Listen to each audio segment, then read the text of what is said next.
আসসালামু আলাইকুম এভরিওয়ান। শুনলাম যুদ্ধবিরতি দিছে ইরান আর ইসরায়েল। কার ফরমানে? আমেরিকার ফরমানে, ডোনাল্ড ট্রাম্পের ফরমানে। আসলে ডোনাল্ড ট্রাম্প আমেরিকা আসলে কি একটা খেলা যে খেলতেছে মুসলিম বিশ্বের সাথে, তা মনে করেন যে মুসলিম বিশ্ব হ্যার চাইল্ডে বুঝতে পারতেছে না। যখনই দেখছে ইরান আমেরিকার মেন মেন পয়েন্টটা হাত দিয়ে বইছে, আপনি কাতারে মাইরা দিছে, এখন সৌদিতে মারবো। জেনে ইসরায়েলের ঘাঁটি আছে, আরে আমেরিকার ঘাঁটি আছে, জেনে আমেরিকার সেনাবাহিনীর ঘাঁটি আছে, জেনে মিসাইল তৈরি হইতাছে। আসলে আমেরিকা কি একটা খেলা খেলছে আপনি চিন্তা করেন। প্রত্যেকটা মুসলিম কান্ট্রিতে, সিরিয়া, সৌদি আরব, দুবাই, ওমান, এরপরে কাতার, সব জায়গাতে আপনার মনে করেন যে হেরা এদের ঘাঁটি বানায়া বইছে। এরা এদের সেনা ক্যাম্প বানাই রাখছে, এনে মিসাইল তৈরি হইতেছে, মিসাইল রাখছে। মানে দুধ কলা দিয়া কাজ সাপ পালার একটা অবস্থা আর কি। সৌদি আরবের মতো কান্ট্রিতেও আমেরিকার কিন্তু ঘাঁটি আছে।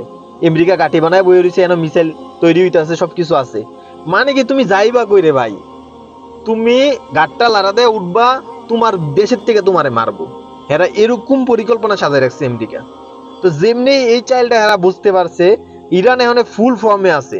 যেমনি কাতারে মাইরা দিছে একটা, সিরিয়াতে মারছে, যেই যেই পয়েন্ট গুলো আছে এরা ঘাটি, এই যে কাতারের যে পয়েন্টটা, যে কাতারে যে মারছে, এটা হচ্ছে আমেরিকার একটা মেন গুরুত্বপূর্ণ একটা পয়েন্ট। ওই পয়েন্টে মনে করেন যে মাইরা দিছে। যেমনি বুঝতেছে কি রে ইরান ধরে ধ্বংস করে দিব, তখন কি করছে ডোনাল্ড ট্রাম্পের বুদ্ধি কইরা কয় যে যুদ্ধবিরতি চাই, এখন যুদ্ধ দরকার নাই, যুদ্ধবিরতি চাই। মানে কি যে খেলাটা খেলতেছে, কিন্তু এখন ফুল ফর্মে আছে। এটা কিন্তু একটা দুঃখজনক বিষয়। এখন মারার দরকার ছিল, সৌদি আরবে একটা মাইরা দিত।